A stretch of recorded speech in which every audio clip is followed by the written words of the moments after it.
अकोला महानगरपालिका सार्वत्रिक निवडणूक 2026 आणि ह्या निवडणुकीची रणधुमाळी आता प्रत्येक प्रभागामध्ये बघायला मिळते आहे। उमेदवारांचा अगदी झंझावाती प्रचार सगळीकडे सुरू झालेला आहे।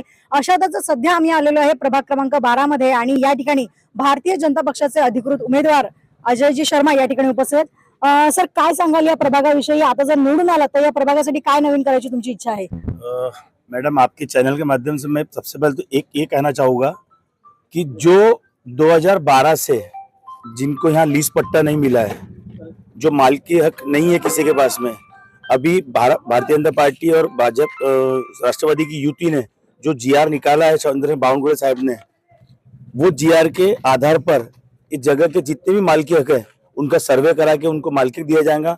उसके बाद में जो योजना का लाभ उनको अभी तक नहीं मिल पाया, प्रधानमंत्री आवास योजना हो, घरकुल था, घरकुल के बाद अपनी रमई घरकुल योजना थी, अब उनको प्रधानमंत्री आवास योजना के अंतर्गत अब उनको लाभ दिया जाएगा। ये हमारी आश्वासन नहीं है, ये 100% गारंटी है हमारी। पहला एजेंडा यही है हमारा। बिल्कुल।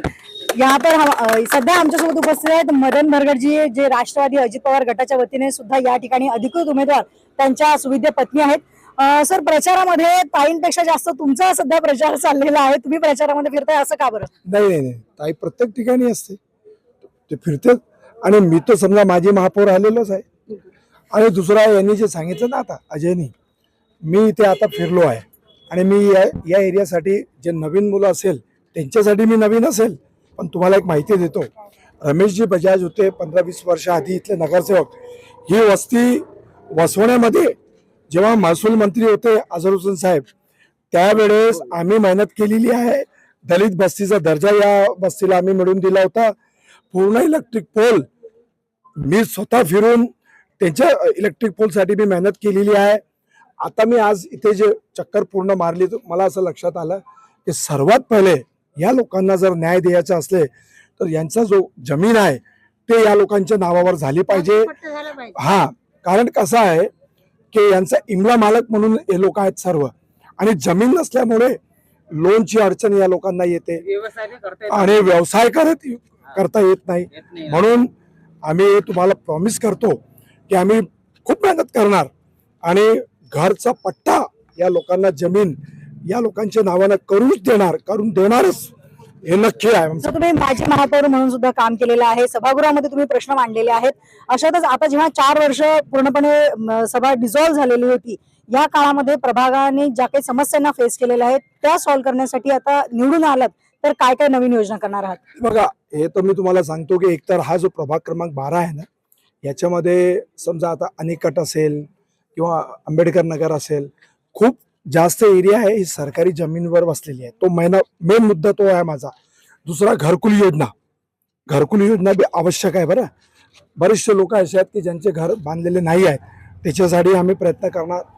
नालीचा प्रश्न असेल, रोडचा प्रश्न असेल, लाडली बहिणाचा प्रश्न असेल, आणि जे आमचे युवा साथी आहे, जे युवा वर्ग आहे, त्यांच्यासाठी जर लोन वगैरेची व्यवस्था लहान व्यवसायासाठी तेही आम्ही करू।